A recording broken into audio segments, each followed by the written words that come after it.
Good afternoon, everyone. Today I'll be discussing the Catholic perspective on the fundamentalist modernist controversy that really was shaping American political and religious life in the late 19th and early 20th centuries. While this controversy is often studied within the context of American Protestantism, pitting biblical literalists against theological liberals, maybe most famously in the context of the Scopes monkey trial and then the literary remembrance of Inherit the Wind, but Catholic thinkers were engaging in a parallel and equally intense struggle over the relationship between faith and modern intellectual currents.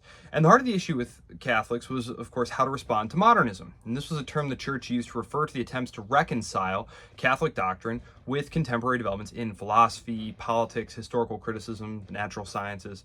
And while it's difficult to point to a specific place where one can start talking about this tension, as it really goes back quite a ways, several centuries, Pope Pius IX, who reigned in the latter half, he started in 48, latter half of the 19th century, and he was Pope during the heart of the Italian unification, and he was a central figure in the Church's response to modernity. He had this to say in his 1864 encyclical, Quanta Cura, and its attached document, The Syllabus of Errors. He condemns virtually all aspects of the modern liberal society: freedom of speech, freedom of the press, separation of church and state, popular sovereignty.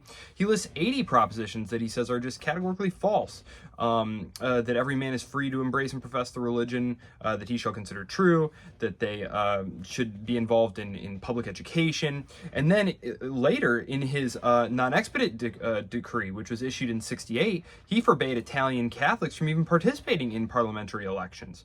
The prohibition was not lifted until 1919.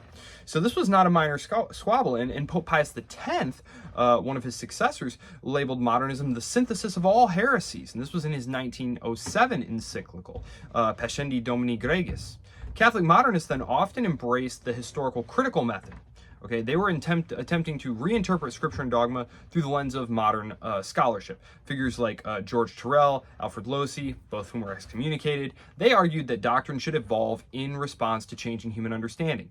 Their critics within the Church, those who took the side of Pope Pius IX and Pope Pius X, feared such views would undermine the authority and the magisterium, the timelessness of the revealed truth. And unlike Protestant fundamentalists, Catholics did not insist, this is a critical distinction, on a literalist interpretation or reading of the Bible, but they were firm in maintaining that Scripture could not be subjected to purely secular critique. In fact, Catholicism's hierarchical and sacramental nature gave it a unique framework to resist the pressures of theological liberalism. As historian great Tom Woods explains, Catholic intellectuals sought to engage with modernity without surrendering to it. The institutional response was ultimately quite sweeping. In 1910, the oath against modernism required clergy and professors to swear opposition to modernist ideas. Catholic universities and seminaries were monitored for doctrinal orthodoxy, and works by suspected modernists were placed on the index. This wasn't really just a simple story of repression, though. I don't want you to get that idea. As Woods shows, some Catholic thinkers like John Ireland or Jacques Martian later on, they navigated these waters by carefully distinguishing between legitimate scientific or political inquiries and theological error. And they offered a vision of Catholic engagement with the modern world that preserved orthodoxy while remaining intellectually vibrant.